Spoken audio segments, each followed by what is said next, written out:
Hey there, my name is Tyler Borman, and just to get us started off real quick, I'm going to go over the definition of a disposition.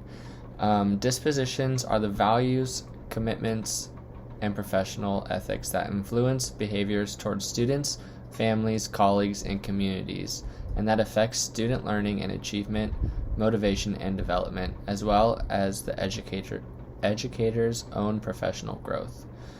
I believe a special education teacher's goal in supporting learning, improving planning and practice, upholding professional expectations and ethics, and collaboratively advancing the profession is the same as every other teacher that there is. When you're a teacher, you should constantly want to strive to be the best that you can be for yourself and for your students. You should push your students to reach the expectations that they have set for themselves and to go past that. You should be constantly trying to do everything you can in order to advance the profession to make it better for everyone, students, community, and your fellow teachers. One disposition that I believe that I possess is compassion. And one of the first jobs that I had when I was out of high school was I was a junior high intern at a church. And the main thing that I preached and tried to instill in our leaders is that we were compassionate.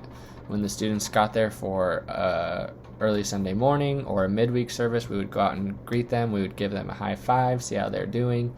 You take that time to try and get to know them, and not just know their name, know their background, know how their week's going, know what they're coming from, know what they're struggling with, know what their successes are, know what sports they like to play, do they like to sing, do they like to dance. I would encourage our leaders to go to sporting events and plays, take a group of kids out to lunch or ice cream or coffee, and talk and build those relationships with the students. I think that because of this, compassion comes pretty naturally for me.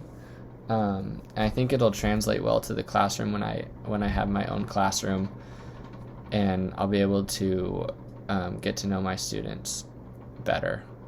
But on the other hand, one thing that I do struggle with is dedication. Not that I'm not dedicated to what I do, but I do struggle a little bit with punctuality sometimes and completing work in a timely manner. It's something that I've always struggled with. I don't like it when I'm late to things or I turn things in late, but it does happen to me more than I'd care to admit. I do get upset and frustrated with myself when I am late to something or turn something in late, and so my planning needs to be better and is something that I need to work on before I become a first-year teacher. Lastly, I think that personal biases is something that we as teachers need to do our best to leave at the door when we enter the classroom. We can't let a personal bias affect how we interact with any of our students or our families in the community. We as teachers need to do everything we can to leave personal biases out of it and focus on the students and what's best for them in their learning environment. And that is all that I have on disposition. Thank you.